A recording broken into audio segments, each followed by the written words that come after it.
د رمضان میاشت، شهر رمضان الذي انزل فيه القرآن. د رمضان میاشت هغه میاشت ده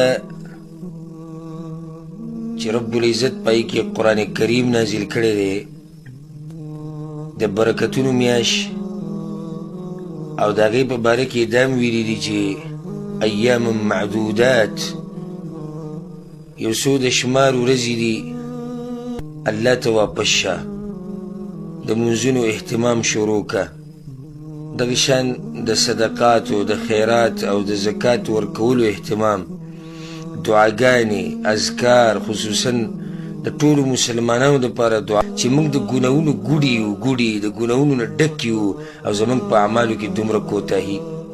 نو ما تا ته نصیحت دی او د زړه نه ښه ښایسته عبادت پکې د الله وکړه، الله پکې راضي که. حدیث کې راځي هره شپه الله د اور نه خلق ازادوي. په دې مبارکه میاشت کې هره شپه الله خلق د اور نه ازادي.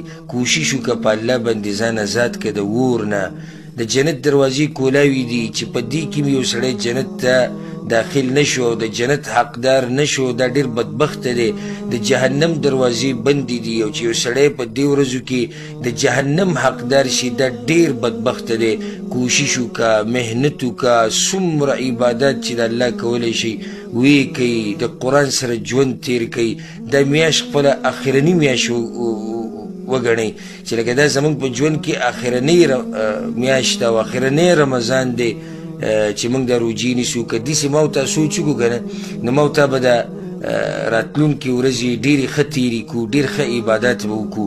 دغه زما مختصر نصیحت و تاسو ته، او الله سبحانه وتعالی دې موږ له توفیق راکړي چې په دې راتلونکو ورځو کې د الله ښه عبادت وکړو، او کمې کوتاهیانې چې زموږ نه شوي دي په دې تېر شوي ورځو کې، الله دې هغه موږ ته معاف کړي. الله دې په دې مبارکه میاشت کې موږ د جهنم د اور نه ازاد کړي. هذا والله اعلم، وصلى الله على نبينا محمد وعلى آله وصحبه أجمعين.